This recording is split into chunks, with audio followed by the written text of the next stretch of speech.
Voici pourquoi il ne faut jamais se regarder dans un miroir la nuit. C'était l'histoire d'Amaka, une adolescente tranquille, sans histoire. Comme beaucoup de filles de son âge, elle était accro aux réseaux sociaux.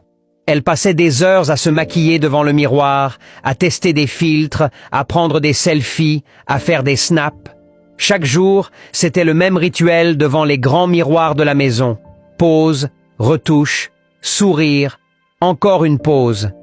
Sa grande sœur en riait souvent. « Amaka, tu passes trop de temps devant ces miroirs. » Mais un soir, un vendredi, vers 1h30 du matin, la sœur se leva pour aller boire de l'eau.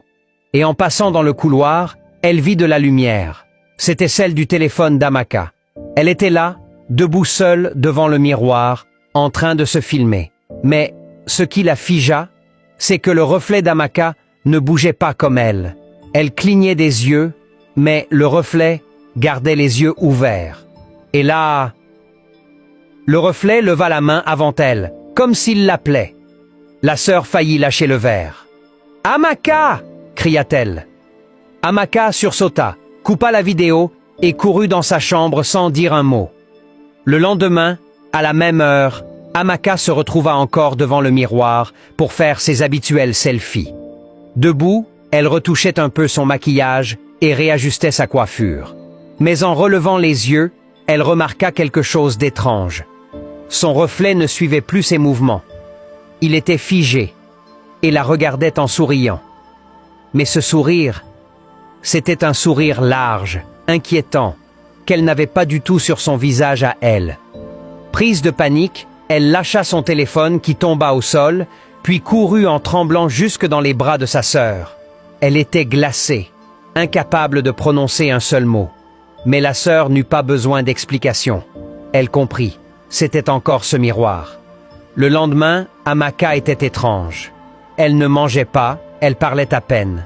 À partir de là, les choses empirèrent. Chaque nuit, le miroir se retrouvait déplacé. Une fois dans le salon, une autre fois au pied du lit d'Amaka. Pourtant personne ne l'avait touché.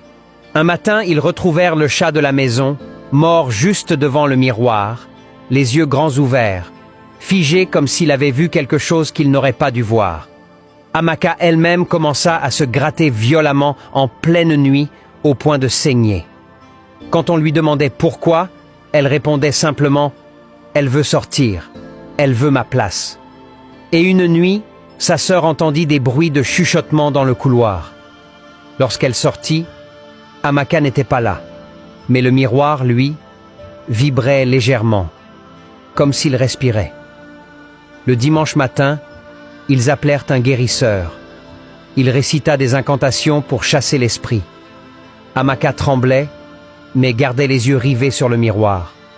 Et même en plein récitation, elle murmura « Ça ne sert à rien, elle est déjà là ».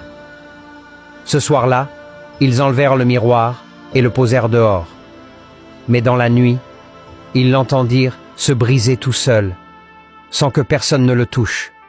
Depuis ce jour, Amaka dort peu, et parfois, elle parle toute seule à quelque chose qui n'est plus là.